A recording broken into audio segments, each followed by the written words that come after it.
Oh, she's hearing music from BevCam. Okay, testing, testing. Oh, I can see the closed captioning now on our screen, which is good.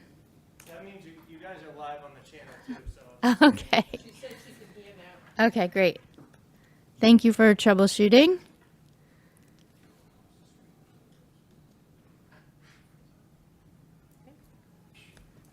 Are we ready to go? All right, good evening, everyone. Can you hear me okay? Welcome to the Beverly School Committee Standing Committee on Finance and Facilities. Today is Wednesday, June 22nd. We are meeting in a hybrid model today using a remote meeting application provided at no cost to our district with captioning. This is allowing for remote participation and for public access to the open portions of the meeting. We are also recording tonight and being broadcast and streamed by BevCam. Thank you, BevCam.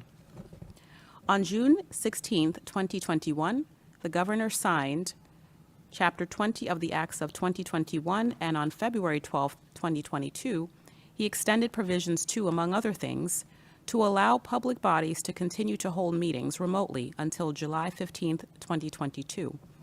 This specifically suspends the need for a quorum and the chair to be physically present and asks our body to use technical methods to allow safe public access to our meetings. We would encourage viewers to utilize the BevCam streaming options this evening, if possible. As a note, Beverly has prior approval for remote participation, although the chair and a quorum will be physically present when this act expires. Tonight is an F&F meeting. This means we do not have an agenda item for addressing the body during our meeting. Joining us today are members of the citizen representatives to the F&F committee, school committee members, and various members of the district administration and leadership teams. We will conduct a full roll call and attendance in a moment for the record, since the meeting application sometimes does not display all participants. Please remember that any audio or video you supply on this platform will become part of this meeting record. As such, use your mute functionality to prevent background noises. And so I would like to conduct a roll call to ensure you're able to both hear me and that we can hear you this evening. I will start with Kimberly Coelho. Here. I'm here, Kanan McKenzie, and Lorinda Visnick. Is Lorinda able to join us? Yep. Thank you. And we're also joined by Sue Chirochek, Here. Dorothy Flaherty. Nope. Not here. Okay. Jean Sherburne, Here. Andre Morgan. Here. Erin Brown, Here. Donna Bergeron. Nope. No, she's a new grandma. Okay. Bethany Splansky. Christina Leal. Here. Dana Krushank. Here. Dan Keefe. Yep. Jody Elder. Nope. Nope. Okay. And I don't know if any of our principals are here tonight. We have Megan we'll list Hart. those out. Gabrielle Montevecchi. It's just me. Just Megan. Okay, just Megan. I can't see all the names. Okay, so Julie Smith is not here. Megan Hart. Here. Here. Erin Sweeney. Nope. And Amy Blanchard. We also have others, including our recording secretary, Liz Curran. Do we also have Julia Brotherton here? No? Okay. All right, is there anyone else who is joining the meeting, whose name I did not call, who needs to be in the record? We have Bob Chiroli and John There you Coffey go. from the Buildings and Grounds. Perfect, thank you so much. And we have Lindsay Ducharme, your citizen rep. Okay, do not, there you are, Lindsay. It's not on my list here. All right, terrific. Well, I'm glad that I asked for that then. And Paul, did you say Paul Manzo? I'm here. Paul So Manzo Paul's is here, citizen yep. rep. Perfect. All right, thank you. Glad we Yes, you asked. All right, so since we have some remote members, our votes for actions taken this evening will be by roll call vote, called by the chair in alphabetical order, excepting the chair who goes last. So with that, we're going to begin our meeting. So Ken Ann, the first thing we probably want to do is bring forward the minutes of the May 25th meeting. It was a Finance and Facilities Subcommittee meeting with the Committee of the Whole. So we're looking for the Finance and Facilities Group to just approve the items that were Finance and Facilities, which was the gifts to schools from the Oddfellows and the minutes. And I think that was about, and the, we brought forward, the minutes and then the gifts to schools. Okay, perfect, thank you. So it sounds like first we need to approve the minutes from that time. Do I have a motion to approve those? I'll make that motion. Do I have a second? Second. Okay, are there any edits or corrections we'd like to make to the minutes? No? Hearing none, we'll do a roll call vote to approve the minutes. Lindsay Ducharme? I'm going to abstain because I wasn't at the meeting. Okay, thank you. Paul Manzo? Yes. Ms. Coelho? Yes. Ms. Visnick? Yes. And I'm Kanan McKenzie, yes. Okay, thank you. There we go. So I was having some challenges accessing our agenda. So here it is now for me.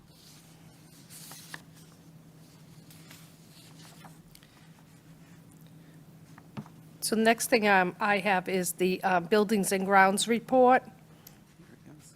Okay, thank you so much. My agenda wouldn't open. I appreciate that. That's okay, yep. Buildings and Grounds report.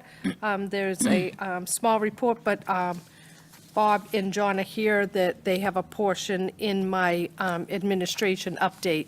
So the Buildings and Grounds report is just placed on file. If anybody has any questions, they can email myself or Bob, but it was pretty brief, just getting custodians on board for us in preparing for the summer cleaning. Okay, perfect. So would you like to include that in your particular report to go into more detail, or is that the only part you want to I think that's about all we need to do. Then we can, if we want to, we have two things that we do need to vote on. I'm not sure if we want to bring those forward first, or just go right into the administration update, and then after our presenters speak, then we bring that forward. So it's up to you on how we want to do that. We just need to make sure we have a quorum. Okay. Yeah, I'm not sure about that. Madam President, if you have a suggestion. I would just go ahead and take care of the action items. Okay. So the first action item that I would like to bring forward is the transfers. And we have a transfer number 236 that is doing transfers throughout the salary accounts for FY '22. Looking for a motion to approve. There's no specific amount, it's moving monies from various salary accounts.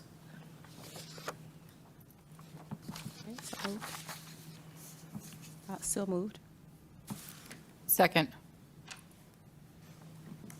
Okay. Do we have any questions about this item?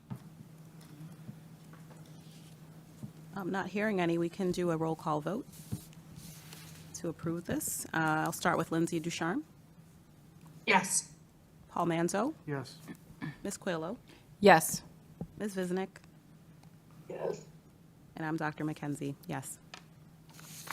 The next transfer I have is number 564, and that is moving money from the North Beverly paraprofessional line to the Heirs paraprofessional line in the amount of $2,192.01. And just so the committee knows that whenever we're transferring from one cost center to another, I have to bring those forward. So looking for a motion to approve. Thank you so much. Motion to approve? I'll make that motion. Second. Okay.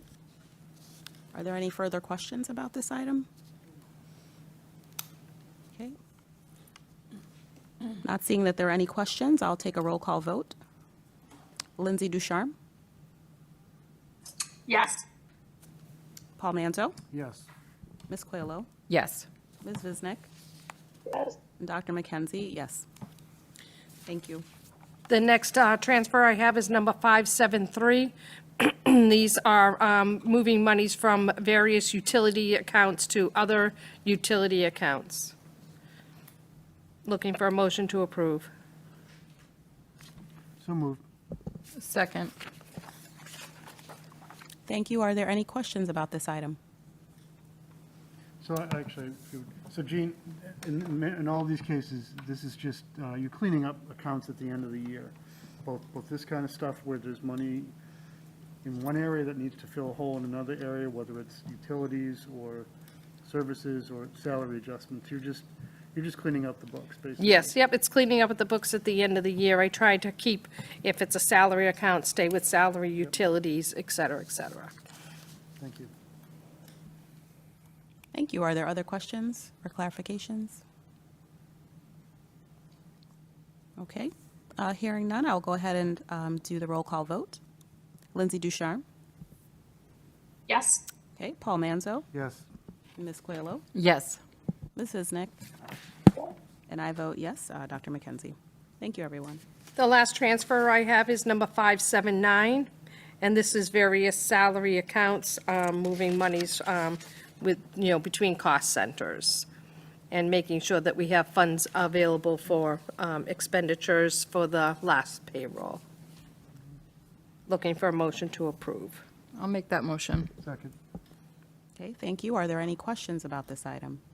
Yeah, and Yes, so Mr. in this Manzo. particular case, Gene, one of the things I noticed is that you're beefing up the substitute line. So this is one of those cases where at the end of the year, probably running a little bit low.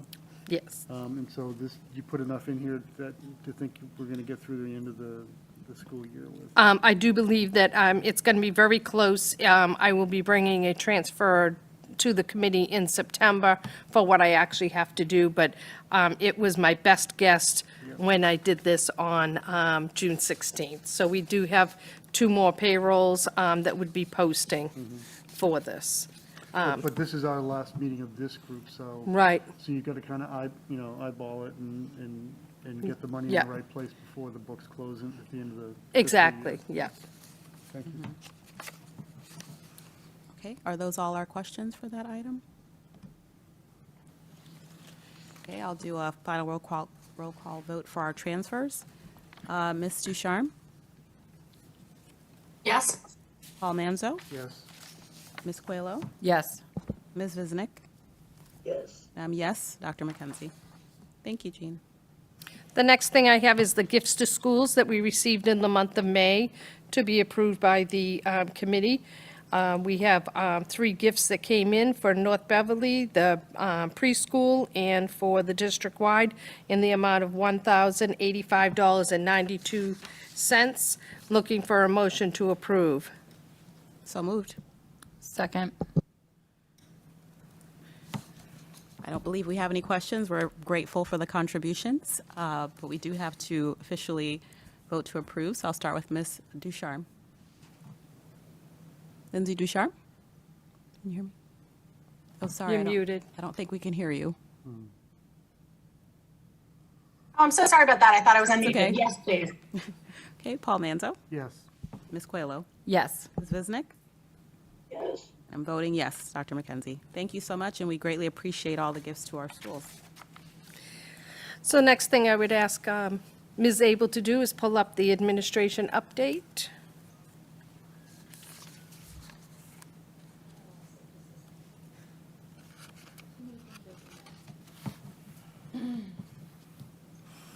So I'll start talking to the administration update. We're going to have an update from the Buildings and Grounds, Bob Chiroli and John Coffey. Transportation update from Dana Krushank, who is online. Athletic update from Dan Keefe, who's in person. And food service update from Christina Leal. I also have a copy of the end-of-year report audit. And then we have our financials reports, revenues and expenses, which we've already approved the transfers and the gifts acceptance. So we'll ask Mr. Chiroli to come up to the podium, already there. And Good evening. Thanks for having us.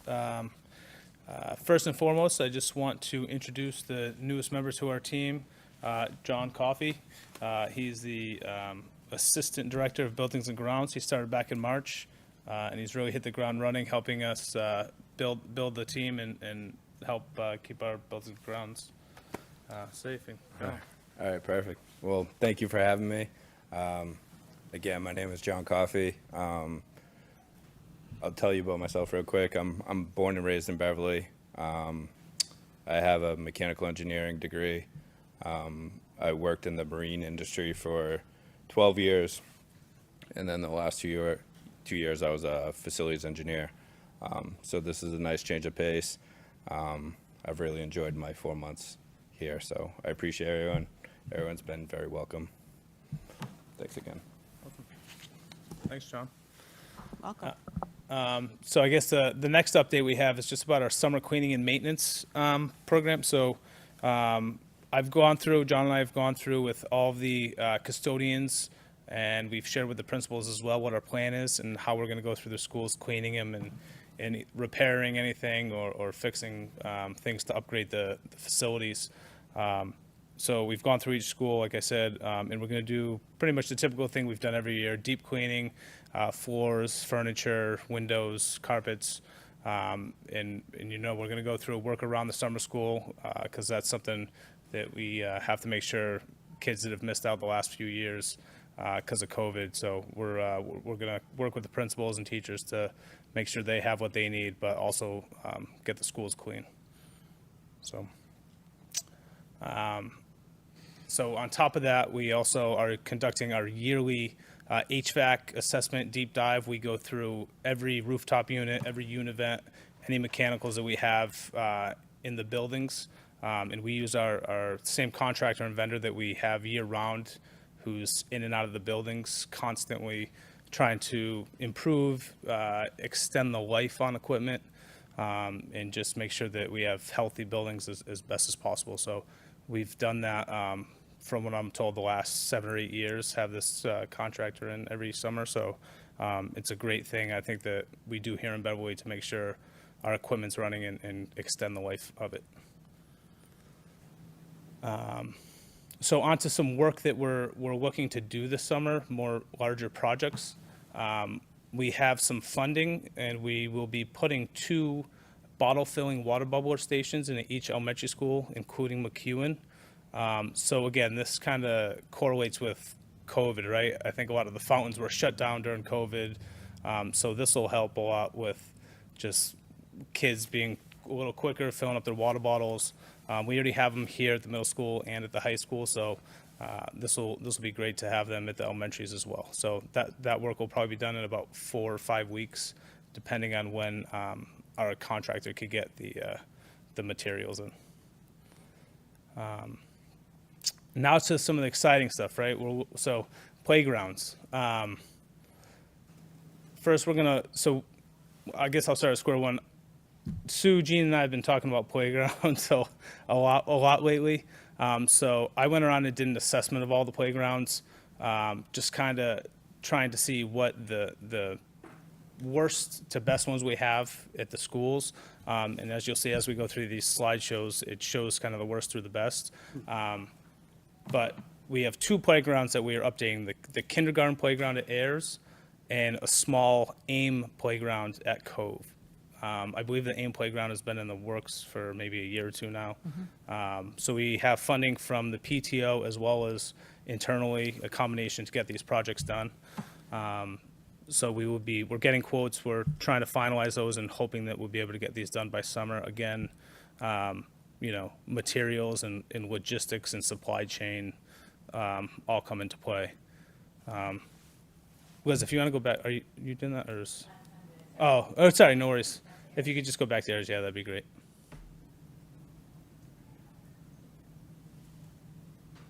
So on the PowerPoint slide, the first slide is of the Heirs Playground.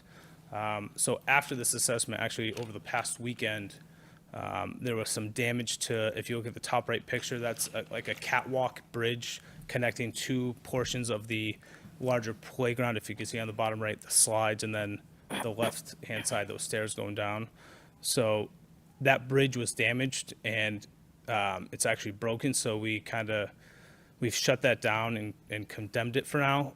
We need to do a little more work to make it a little safer, but we need to look at options, and I think this is a further conversation we need to have of cost to repair these large areas or looking to replace the whole structure.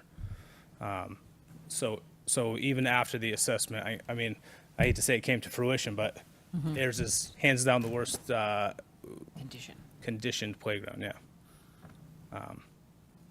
And this is separate than the kindergarten playground that I just discussed that we are already replacing. That has been in the works. So if you- I'm just going to jump Go in ahead. for a minute. Yep. That one of the things that Dr. Schwartzek and myself are working with Bob on is finding out what is the cost. And Bob asked, what is our capital improvement budget?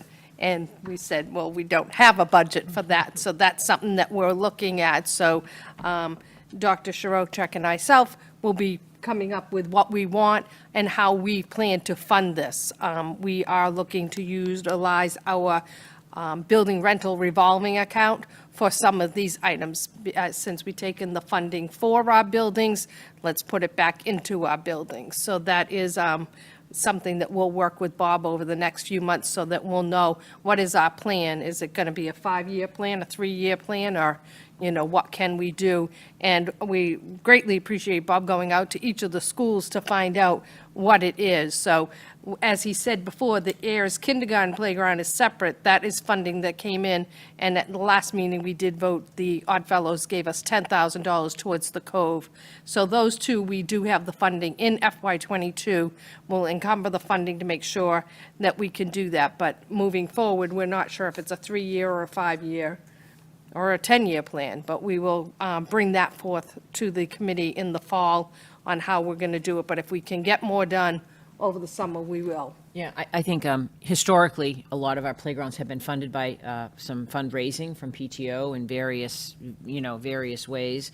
And so the real question that we had as we began this process was that we were noticing that there was a need for replacement and or repair at some of them. And so I appreciate the work that Bob did, that going out to each building, assessing and sort of prioritizing playgrounds by the one in the most need down to one that would be at a later time. And again, it's a bigger, deeper conversation, but we wanted to bring it forward actually to sort of begin the conversation to say, where does this lie in terms of capital planning, what do we need to be thinking about as we go forward, and how do we make sure that we can sustain safe playground equipment for the students.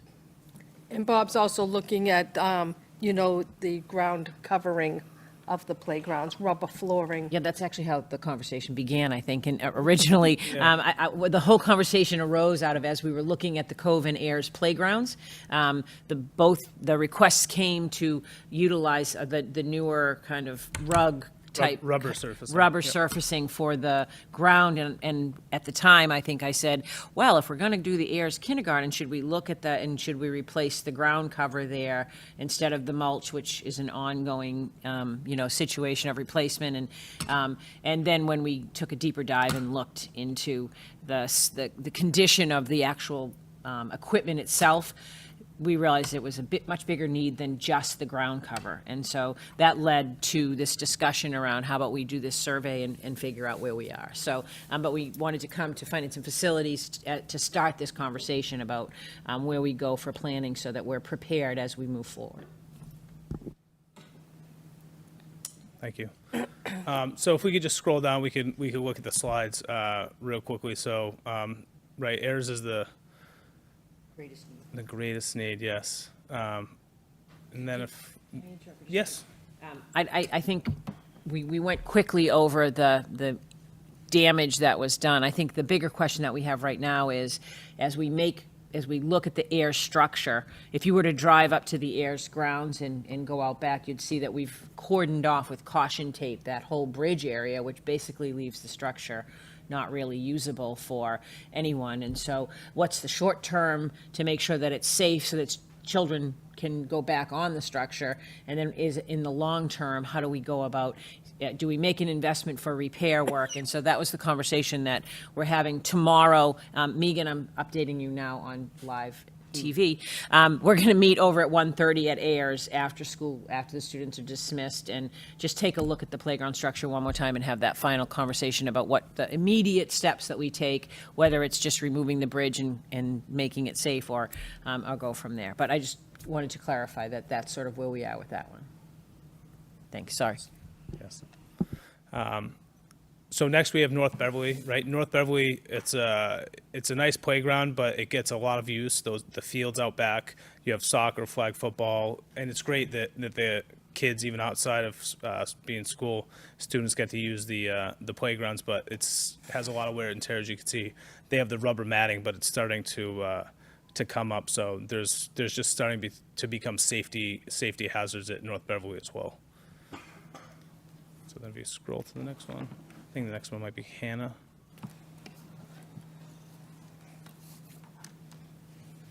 So we come to Hannah Playground again, a little similar to North Beverly and Heirs. There's some signs of corrosion, right, where the rubber coating is coming out and the metal underneath is starting to corrode. But Hannah's not in terrible shape. All the playgrounds after this are in decent shape, but they definitely need attention in the coming years.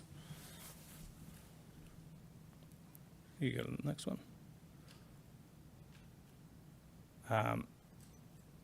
And then you come to Cove. Cove, the structures aren't as big as the other playgrounds. Things are kind of spread out a little more. But again, probably a 20-year-old playground that can use some updating. If you look at a lot of these playgrounds, you have mulch, but it's not just kept inside of the contained area where the playgrounds are. It gets thrown everywhere. There's the yearly cost to purchase new mulch, yearly costs and labor to spread it. So that's what Sue was mentioning, is putting the rubber carpeting that's low maintenance, if none at all, year over year, but also more ADA accessible for students with needs. So we go to the next one.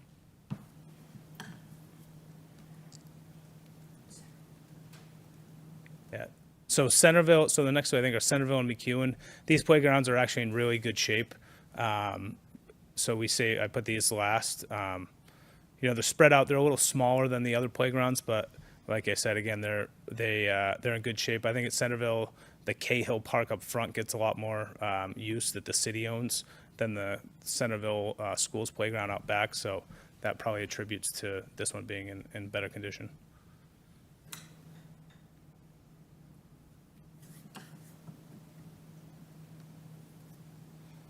And then last but not least, McEwen. It's probably in the best shape because the smallest kids play in it and aren't as abusive, right? So that playground is actually in great shape. Again, if we were to do anything here, it would probably just be to look at removing the mulch and rubber surfacing around that playground.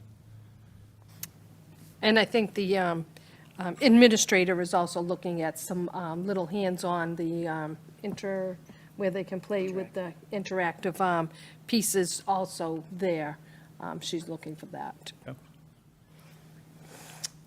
And, yes.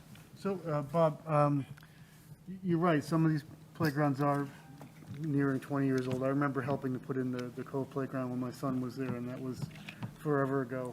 And so, is there an expected lifespan of this playground equipment? And if we're looking to do a wholesale replacement of some of these structures, is it then opening up a can of worms of, well, maybe you wouldn't put in the same sort of elements, the same sort of structures in 2022 that you would have put in 2005 or whatever? Yeah, I mean, I think there is a lifespan of playgrounds. Again, like most things, I don't think things are made like they used to be, right? You see playgrounds from the 70s that are still standing, that are in good shape. I mean, I would say probably 20 to 30 years on these current playgrounds, right? You have the rubber coating, and once the rubber starts wearing from kids running on them, then you get into the metal, and that's once those start getting snow and ice and rain on them, the metal starts to corrode. So, I mean, the playgrounds are showing the use and also, right, the New England weather around them. From my experience prior to this position when I was in Wakefield, you know, we had the same thing. We were looking at the playgrounds. The town made a commitment to replace one playground a year, right? And they were doing the rubber surfacing. So I worked with the parks department over there on what they were doing. That's kind of where I have a little more knowledge on this and just working hand in hand with them on replacing these things. But it's around that you're looking at replacing. But like I said, Centerville is probably about the same as the other ones, but it doesn't get the use probably because of the Cahill playground out front that gets more use. And Sue, is there so again, back in the day, this is my role here, I'm the old guy here. So back in the day, PTOs would do fundraisers and they would raise money, and so are they, do you know if the PTOs in the district are in the same sort of place nowadays, or are we really sort of depending on the district funding funds for these sort of renovations? Yeah. So that's a great question. First, you called it a can of worms. I called it a slippery slope. So we had the very same discussion and conversation. How the work that's being done at Heirs and Cove on the AIM playground and at Cove and the kindergarten playground is again PTO driven, right? There's a lot of interest in conversation and discussion from PTOs.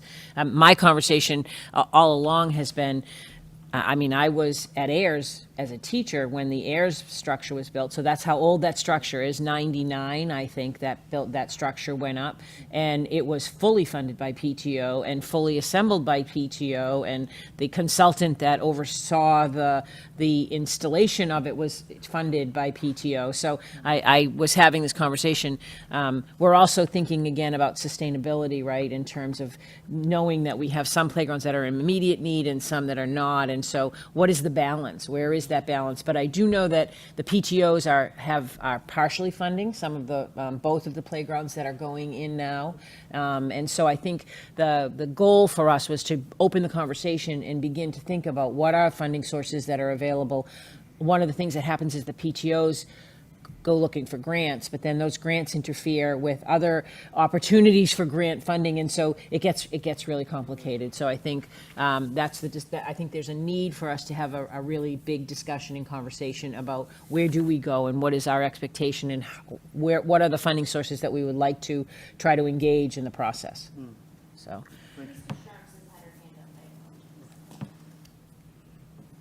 Thank you. Oh, did you just call my name? Thank you, Rachel. So I appreciate, you guys are doing a great job walking through this, and I really appreciate the methodology that you're sort of employing in terms of prioritizing this. I guess I have a twofold question. I thought, aren't there folks that are certified for playgrounds, and do we have anybody in the district that we can deploy in terms of, to Paul's question, using sort of a more modernized approach to replacing this? And then also just my general question that I think I've asked a couple times about why we don't have a capital improvement project and why some of this stuff sneaks up on us. And then we find ourselves looking for alternative methods. I think the PTOs can be a really great method for funding, but I mean, I think the PTOs funding things itself in the district have created inequity concern. And so I have some concerns about that. I just wonder why this is creeping up on us and why not just playgrounds, but why we aren't talking about long-term planning for roofs and other infrastructure needs. So I'll take a stab at that one. Do you want me So, to jump in real quick and answer some of that, and then Sure. you can do the rest? go ahead. All right. So yes, I believe we do have a certified playground inspector in Bruce Doig. I walked around some of the playgrounds with him. I did not have him inspect all of them.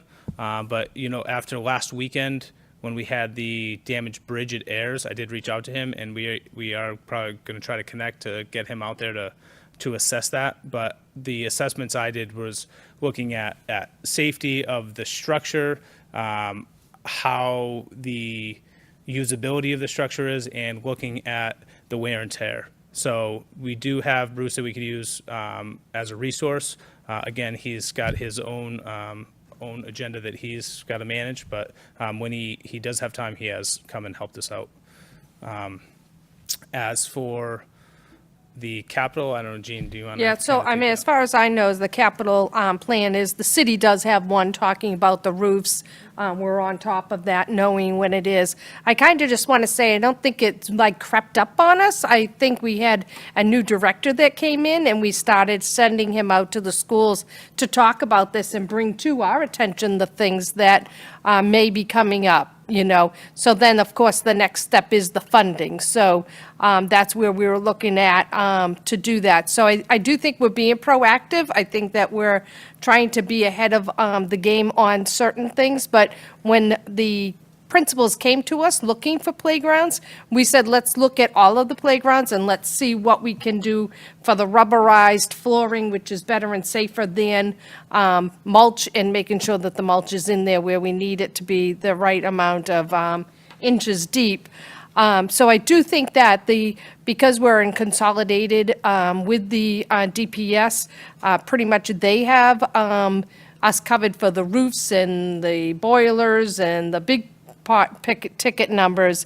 It's the things that, like the playgrounds, painting of the buildings and stuff like that, that we need to be proactive on. So that's what we've given Bob the charge of, you know, looking at the schools and what do we need. So the next thing he's going to be talking about is another area of need, which is flooring within the schools. So we're trying to do what we can with the funding that we have. And if, of course, there's something that we need additional funding, then, of course, we as the administration would be seeking out to see what we can do. But we wanted to get into a plan of our own of, 5 years. Do you think I hit everything? You were awesome. Okay. Thank you. All right, so Jean, great segue. Thanks. So I guess the next capital project that I want to address is flooring. So after looking at all the schools, the high school and the middle school are great. Most of the flooring in the hallways is, a hard stone, whereas the classrooms are VCT. One thing we want to try to get away with if we're transitioning with some of this flooring is getting away from VCT, right? With VCT, you need to use harsh chemicals to strip the wax and then use more wax to put down to replace old wax from wear and tear. So one thing that we're trying to get away from is the VCTs. And a product that we found with speaking with a few vendors is it's called an outdoor quartz. It's a homogeneous tile that has quartz chips and marble patterns designed in it. So this product is designed for heavy pedestrian traffic, great for the elementary schools. So all of the elementary classrooms have carpeting in them that's 20 to 25 years old, right? And you can only imagine with 30 students in each classroom, 180 days a year, running outside, coming in, trampling around. I think it's just about time that we start looking at this also as a capital project and replacing the flooring there. Some of the options that we would have is to replace it with with new carpet. VCT is an option, but again, you're using chemicals versus an outdoor quartz that is environmentally friendly and it lasts longer with lower maintenance and really no chemical needed year over year.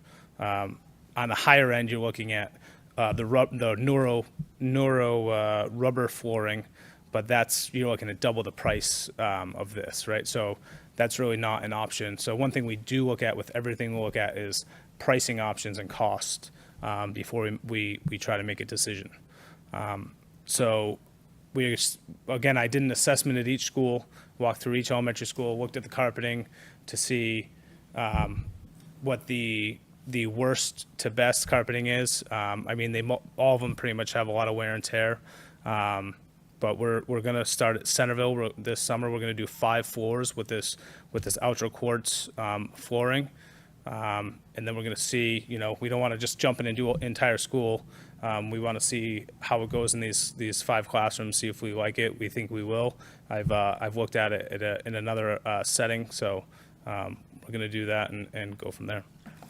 And of course, we have to follow the procurement laws, so that was one of the reasons why we were just doing 5, is that we're going to make sure that we're doing it, and then if we're going to expand it, then we're going to have to go out to a larger bid that would be following the procurements for construction projects. So that was the reason why we were starting with a fewer amount. We would have liked to have done more, and then try to figure out what our schedule would be on how we can and do it while we have students. So how much can we do during school vacations over other summers? Again, getting into that, what is our 3 to 5 year plan? Thank you, Gene. Any questions on that? So in order to do this, you got to tear up the old VCT and put down the new stuff. You can't go over it. So we're going to tear up the classrooms. I'd say probably an eighth of it has VCT, and the rest is just all a very thin layer of carpeting with. So it all has to come up. It all has to come up, yeah. So the contractor will go in there, they'll rip everything up, they'll prepare the flooring, make sure everything is level, and then they'll put this new product down. Yeah, so I think 5 classrooms is about a 2.5 week process between removing everything and then installing the new. That's exciting. Yeah. It is. Thank you.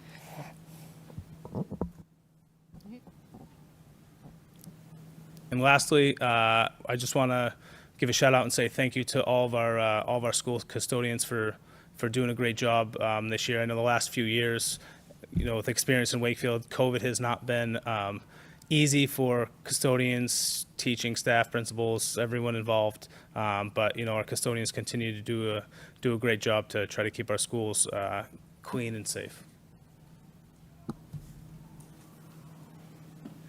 Well, before you go, though, I just wanted to say thank you, Bob and John, and all of your custodians, including the new ones that you have coming on board. So good luck to them, and hope you have some time this summer to enjoy, being outside the buildings with family and friends. I know you've got a lot of work to do, but don't forget to enjoy the summer as well. I appreciate that. Thank you. Thank you. Thank you, guys. Thank you. Okay, the next thing I have is Dana Cruikshank, who is online, talking about transportation update. And I will present what's on the slides, and if there's any questions for Dana, he is online for us. Dana wanted to give an update on the driver shortages. It continues to be an issue nationwide. We've set up emergency plans that changes our routes sometimes, combining routes. What we do is we notify the schools if the bus routes are being combined in the afternoon so that they're prepared for that. I'm not sure if you have anything else, Dana, you want to talk about the driver shortages? I mean, it is an ongoing problem nationwide, and we're dealing with it every day, but we're always like working diligently to make sure that every kid gets to school and gets home from school. I'd be remiss if I didn't mention, you know, Kelly and Lisa, and even our drivers out there, they're communicating on the radio every day, like, okay, can I help you with this? Can I help you with this? I'm driving by this area.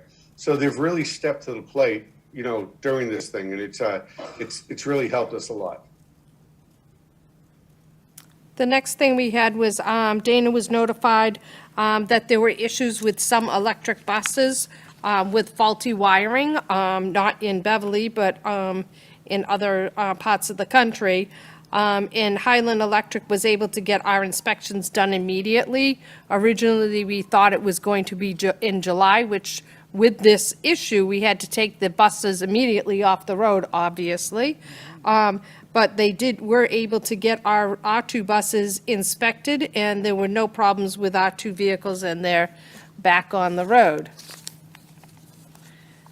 The next slide I have is, we talked about, Dana and I were talking about the fleet, so we currently have 2 electric buses.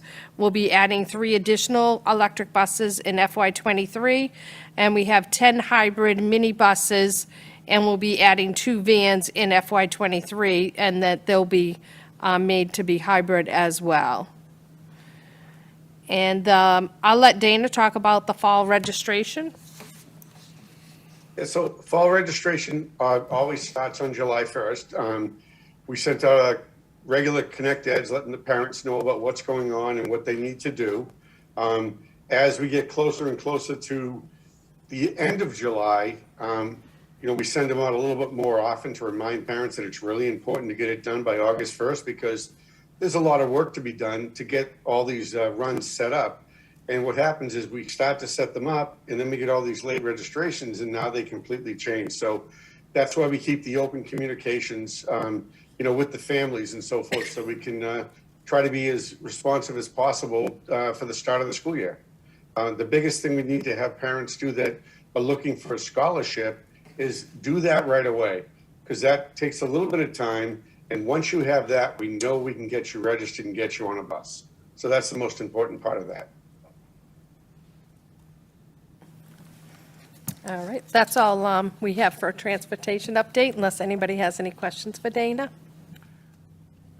Mr. Manzo? Thank you. Dana, I just wanted to say thanks to you and everyone who works in transportation. There are no easy jobs there. And so I know every day the drivers and monitors go above and beyond to provide an essential service to the students. One thing I did want to ask you, though, is has anyone solved and this is for Jean as well, has anyone solved the bus driver shortage yet? Are there any communities that seem to have an easier take on this? And if so, what's the magic solution here? I got to be honest with you. It was a nationwide problem before COVID, and it continues to be one. The one thing that I've been fortunate enough to have is the people I have in my office that we're trying to be proactive, where we look for solutions ahead of time. So we try to find ways to combine our buses and combine our runs and make everything work as smoothly as possible. It's not perfect. It's probably not going to be perfect for a long time. Our biggest goal is always get every kid to school, get every kid home from school. It may not be exactly the time they want or the time they should be there, but we've managed to do that. But as far as like you hear things about the National Guard coming in, well, they're not coming in for a small community like us. It's not a possibility. We have to be proactive and just try to keep going after people and bring them in and luring them in. And we do everything we can. And, you know, we're always out there and, you know, Jerry, who is the head of our union, she's out there trying to proactively go after other unions that aren't, you know, having drivers as much anymore, trying to help them come our way. So we're always working together and trying to make it happen, and we'll always continue to do that. Thank you. Thank you, Mr. Thank you, Cruikshank. Dana. The next thing we have is Dan Keefe, our Director of Athletics, and we'll ask him to come up to the podium and turn on the button. Evening. Hello. So we asked Dan to come with some information that the committee has asked before in regards to participation, talking about fees. So Dan, do you want to go from, Sure. read the slide, do the slides? First of all, I really want to thank Dana, because we were really all over the place, especially late in the season, in the spring with the state tournament, between going to Walpole, Hopkinton, Hingham, and the MIAA isn't really very flexible about their start times, and, you know, a 4:30 start in Hingham or Algonquin High School, it was tough, and Dana was able to pull it off for us, and we really appreciate that. So on our end of things with the athletic side, Dana we didn't miss a beat all 3 seasons. It was really, really good. And a lot of the other communities really struggled real bad, to the point that games were canceled, rescheduled, things like that. It really did not happen with us. So thanks, Dana. Thank you, Dan. I appreciate the kind words, and I'll certainly share those with my team. You got it. So right now, currently right now, we have 28 varsity teams. And for most of the sports, we have a 3-level program. So it's a varsity, JV, and freshman. And 3 seasons. The Northeast Conference, we used to do a large and small. We're kind of all over the place with the Northeastern Conference. But right now, there's 2 divisions. There's a Lynch division. We actually named our divisions last year. We were able to pull that one off. So for most of the things, we're in the Dunn division. And the Dunn division is named after Cornelius Dunn, who was one of the founding fathers of the Northeastern Conference. And the other division is the Lynch.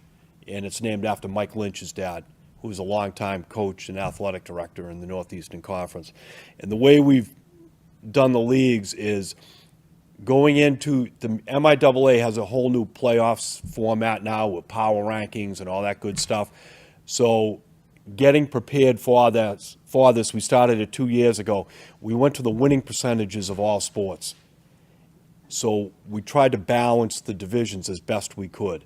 So you wouldn't have, for lack of better words, the larger schools beating up on the smaller schools all the time. And it did kind of shake out that way, that the larger schools are in the Dunn division and the smaller schools are in the Lynch. But we do have a couple of sports where we are in the Lynch for, okay? And that got all reshuffled this year because this is the first full year of the MIAA doing the power rankings. But for the most part, again, we're in the larger division for everything. And then if you want to go to the next slide there, please.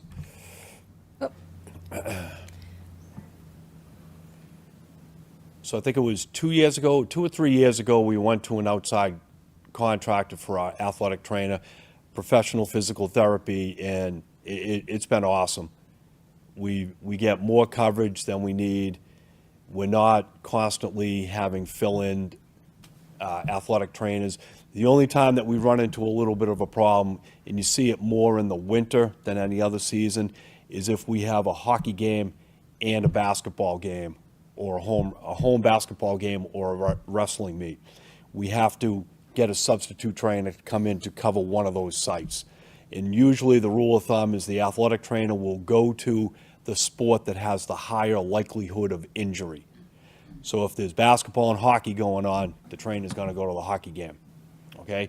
If there's a soccer game going on in the fall and a football game going on, the trainer's going to go to the football game, which is become a lot more manageable for us now, especially with the facilities that we have here, especially if we ever turn the turf field into a stadium and put bleachers there. It would solve all of our problems. And I know the kids would love it too, but I digress. But moving on to the next slide. Yeah, so you want to talk about that we are increasing the number of contracted hours. So Yes. that's something that Dan did call me about. And we did have enough funding in our revolving account and/or our budget to offset that small differential. Right now, the athletic trainer is Brittany Hoyt, and she's really committed to the student athletes at the high school. And not only at the high school, but the middle school. She will get some middle school kids that come over with nagging injuries and things like that. And, I mean, she's accessible to the kids all the time. She's here even when her contract doesn't have her being here. And the kids are very, very appreciative of her, and she has a great relationship with them. A lot of the time, you know, she's getting to school somewheres around 1:30, 2 o'clock, and again, during the winter with basketball and hockey, and she works prior to coming to us, and she's not leaving till 9:30, 10 o'clock at night a lot of the time. And then it's get up and do it all again. And then you throw in the Saturdays and Sundays where we have games and practices and whatnot. It's a lot, and she's fantastic. She really is. She's a very, very good athletic trainer. We're very fortunate to have her. On this slide, I asked Dan for data, and so the fall season, we did bring in revenues of $80,795. We had 385 participants, and 41 of the participants received some sort of scholarship, whether it was 25, 50, 75, or 100% off. The winter season revenue, we received $59,920. We had 265 participants, and 30 of them had scholarships. And the spring season revenues was $74,735. We had 370 participants and 20 scholarships. So the total revenue for the user fees was $214,820, with 1,020 participants and 91 scholarships were issued. And I did just want to, I did look at last year's data, and the participation has increased 15% over FY21, which of course was a pandemic year. The next slide talks about by sport participants from FY21 to 22. So pretty much, I mean, the data is there if anybody has any questions, but it is what the data is. I did notice that the middle school cross-country number had decreased, because I saw a decrease there, and I said, well, overall, we've had an increase. But when I looked back at the spring season, I see that that's where we had middle school spring track picked up the participants. So I'm not sure if you have anything you want to say about the 3 seasons? The interesting thing that we found this year, and it wasn't unique to Beverly, it was pretty much with every high school, the numbers at the freshman level were down, and to the point that we didn't have a couple of freshman teams this past year. And again, we weren't unique. A lot of schools didn't have freshmen in JV. And the talk amongst the athletic directors was what we seemed to think happened was related to COVID. Those kids, they really didn't have a normal school year till what, 6th grade or 7th grade? So they didn't have a lot of organized athletics after school. So what we were getting at the high school level is you get those freshmen that really love the sport, they're good at it, and they want to play. But a lot of the kids that kind of, well, I'll play if my friends are playing, we didn't get those kids because they had not played for like 2 years. And when it comes to athletics, especially in situations like that, where you haven't played for 2 years, it's really easy to continue not playing.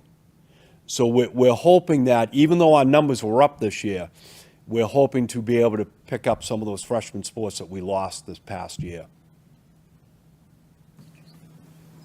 Okay, we can scroll through a couple, if anybody has any questions on the participants, but it is in the PowerPoint that was sent to the committee. The last thing I have that I wanted to bring up was the Unit A coaches' salaries. So the union and the administration met during the negotiations and reviewed the athletic coaches' salaries of nearby districts to ours. And the subcommittee created a 5-tier salary schedule, which I did attach, it's kind of small, to this. And this was during our negotiations when the school committee approved the Unit A contract. They approved that we would be putting so much money into coaches' salaries and student advisor stipends. So this was the end result.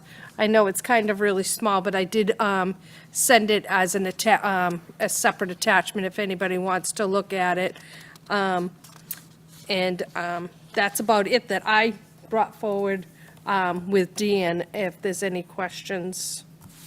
And we're pretty fortunate on the coaching standpoint too, because it's becoming more and more difficult to find coaches, and we really haven't been having to look for a real lot of coaches. The most difficult positions to fill, to be honest with you, are the freshmen and JV. They're real difficult to fill. And there's also an extreme shortage, like Dana was saying, with drivers, also with high school athletics, it's with officials. And it's also starting to matriculate to the point of coaching, that it's becoming difficult. And we're pretty fortunate that we get the vast majority of our coaches, they do a great job. And they're in it for the right reasons.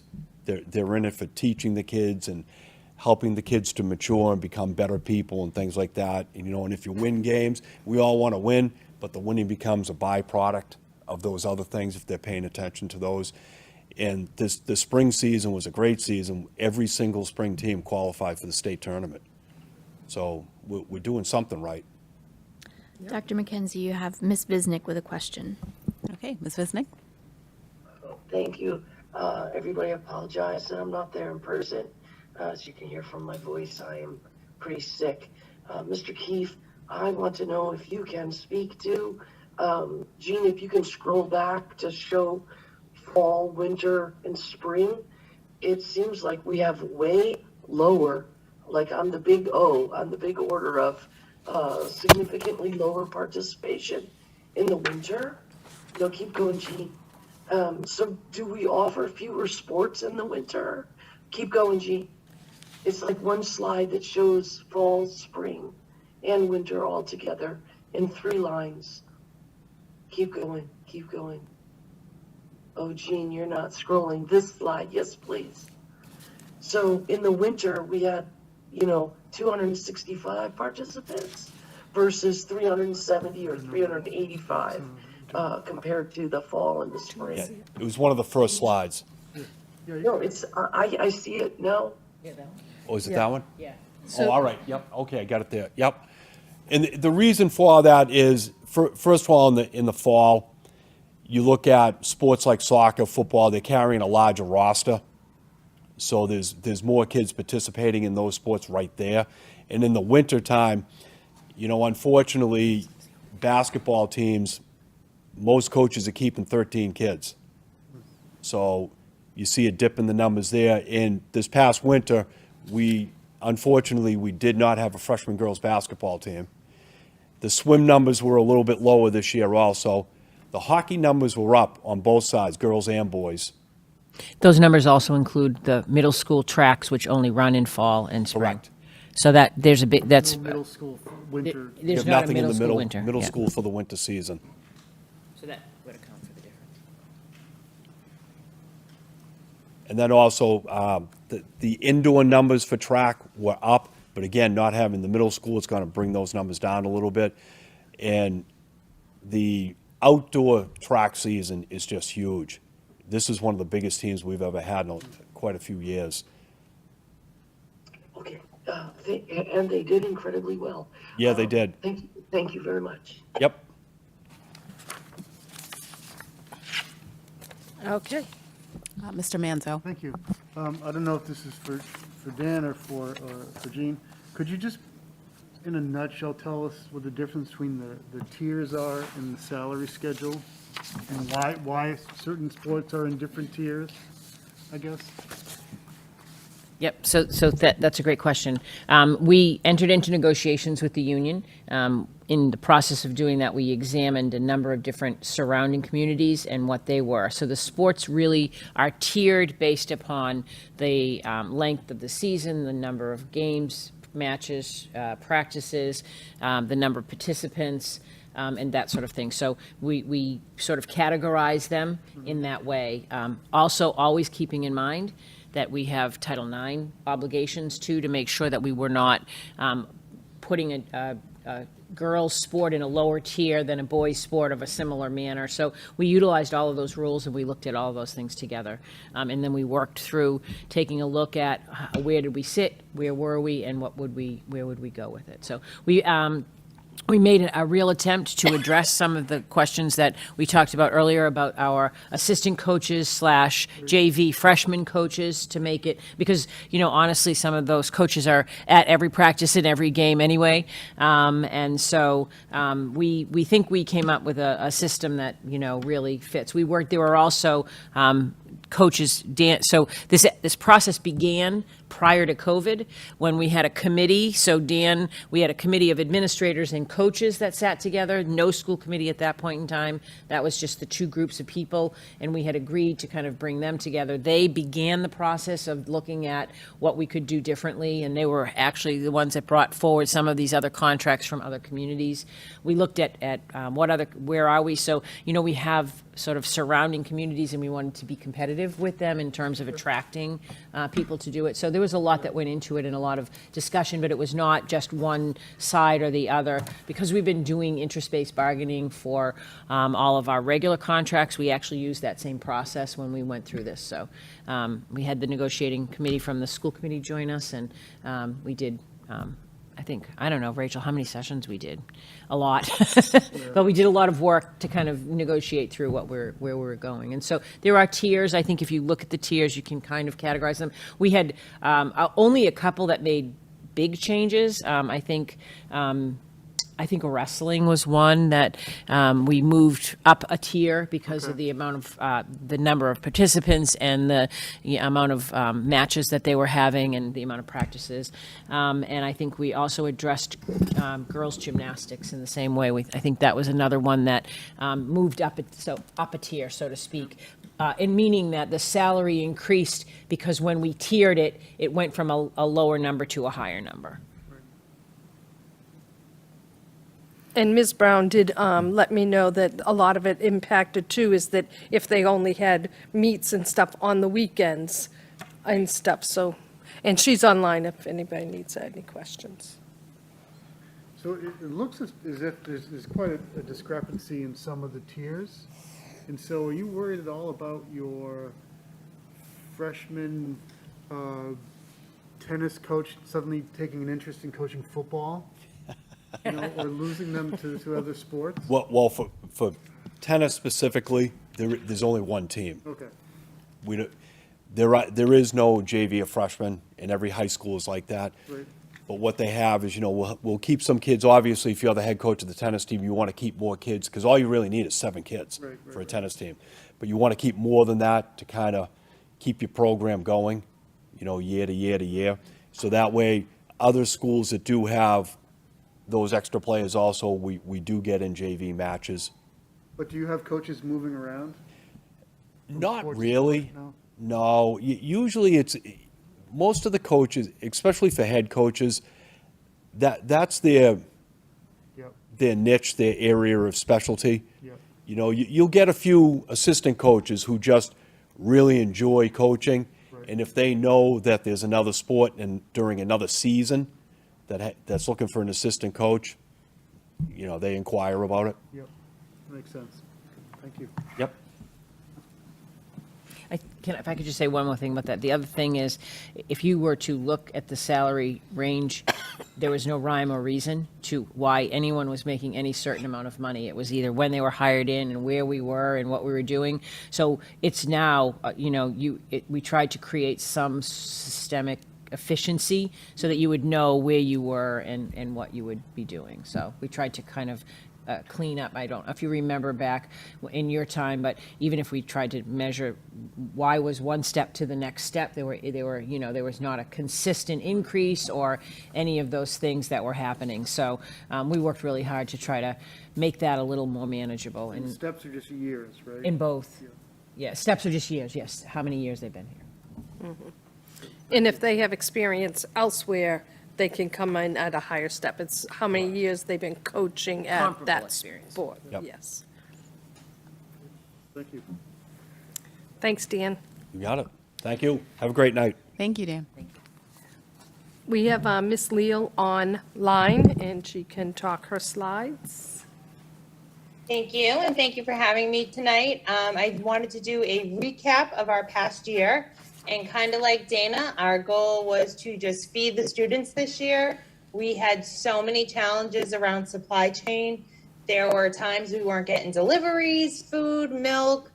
I was changing the menu daily. No school had the same food, so it was a total struggle this year. So I told the staff, we just need to feed the kids whatever we have, and we did it, and we were very successful at it this year.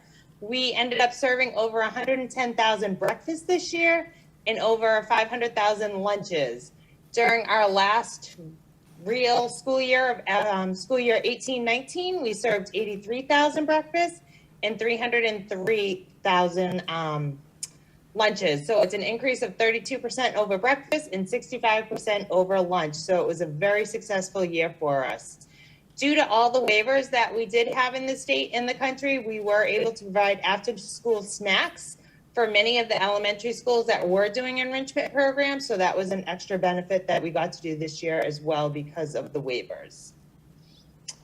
And the next slide. So this year we really reinvested in our program. We purchased a new serving line for the high school, which we're really going to utilize next year as far as different menu mix items. We purchased 2 new combi ovens, one for Hannah, one for Centerville. We purchased new warmers at Hannah and North Beverly. We purchased annual School Nutrition Association memberships for all of our managers to get more education and involved in the industry. We purchased a new POS system for the terminals at all the schools. So they're exactly like the middle school now instead of the old computers. We created an amazing fun space at Centerville Elementary School. And we hired a district dietitian, Abby Sykes. She made it to all the schools this year, teaching students about nutrition and health. And Abby once again received the Hooray for Health grant from Beverly Education Foundation. And she's growing the program next year and got approved for pre-K, 2nd grade, and 4th grade at all the elementary schools. And we're teaming up with community members and hosting a family fitness night in the fall. We're very excited about it. And on the next slide, a look at this summer. So unfortunately, all the USDA waivers expire on the 30th of this month. So last year we had a very robust summer. Unfortunately, this year that's not the case because we have to revert back to the pre-COVID standards as far as area eligibility and 50% free and reduced in order to feed all the kids. So we are only going to be at 3 parks this summer. We are teaming up with BevRec again, but we will be at Balch Park, Holcroft, and then Pleasant View. Those are the 3 parks we will be delivering to. The high school will be the only open site in the community. Students ages 2 to 18, they don't need to be students. Anyone ages 2 to 18 can come into Beverly High School Monday through Friday, 11:30 to 12:45 to get a free lunch. The one caveat is that they do need to consume it on site this year, so there is no meals to go this year. So students are welcome. We'll have the table set up and they can enjoy a hot lunch. We will be advertising to all the parks in the area. That usually pickup is at 12 o'clock. So hopefully we can get them to come to the high school for a hot lunch. We will be providing both breakfast and lunch at the mayor's program at the literacy program at Hannah Elementary.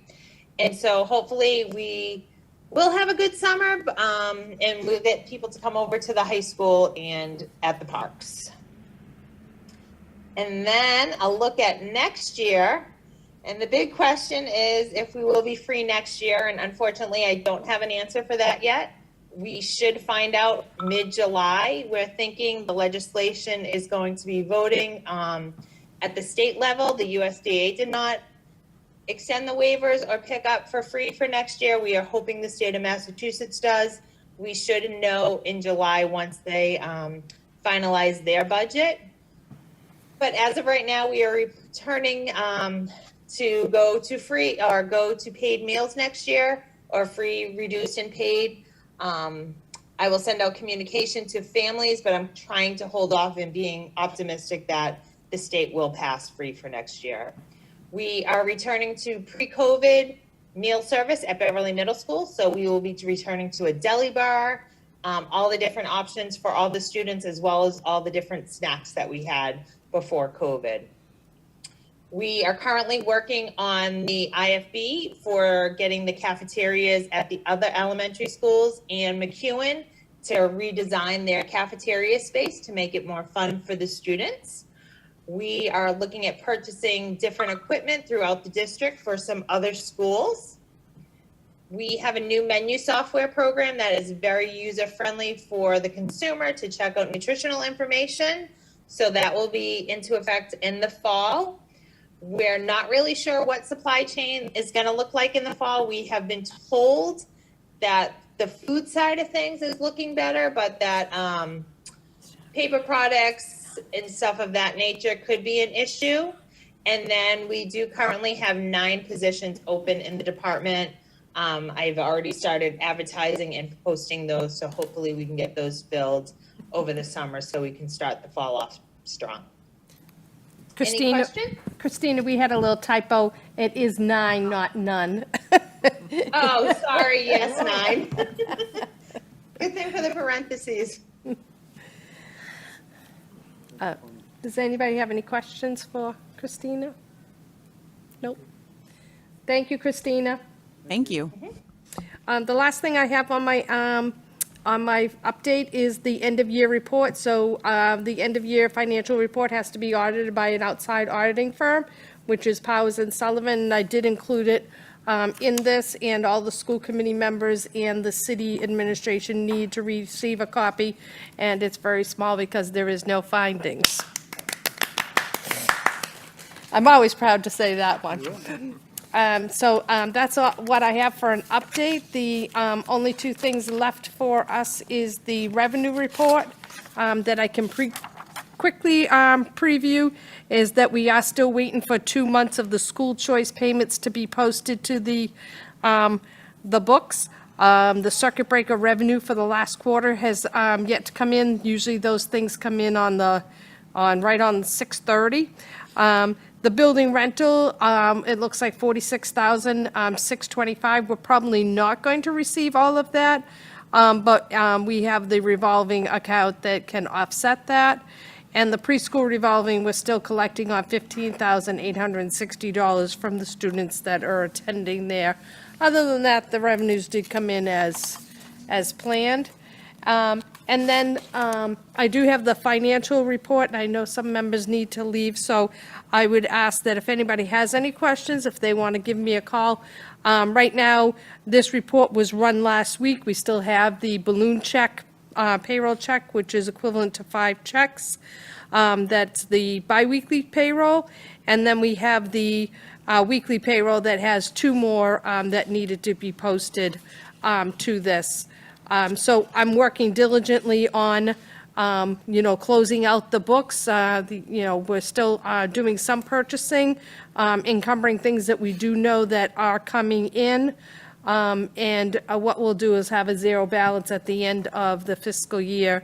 And if I do have some extra funding, we roll the things that are paid out of the revolving account into the appropriated to save the funding. One area that I'm looking is, and you'll see that all the custodial accounts do have negatives. So as Bob presented to you earlier, talking about the playgrounds and the carpeting, that's one area that Dr. Shirocek and I will have a plan so that when we have this surplus in the revolving account, we already know that we want to spend it, but we just have to make sure we go through the right procurement laws. We don't want to encumber it right now because we have to follow those things. So if anybody has any questions, by all means, you can give me a call. Do we have any questions? Good job. No? Thank you so Thank you. much. All right, so as Ms. Visnick would say, that this is, the last meeting, and we'll get back together in the fall. She'll be feeling better. Thank you so much. And we do want to thank our public service members, Paul Manzo and Lindsay Ducharme, for helping us out this year. We really appreciate you. And thank you, everyone, for your participation and your patience as I did my first chairing attempt. Thank you, Ms. Visnick. We hope you feel better soon. So do I have a motion to adjourn? I'll make that motion. Second. Okay. And as Ms. Abel says, it's not debatable. So I will do a roll call vote for our motion to adjourn. Lindsay Ducharme, Yes. Paul Manzo, Yes. Ms. Coelho, Yes. Ms. Visnick, Yes. and I'm Dr. McKenzie. Yes. Thank you, everyone. Feel better, Lo. Thank you, BevCam. Excellent. And thank you, BevCam. Not going to see you for a little bit. We appreciate you.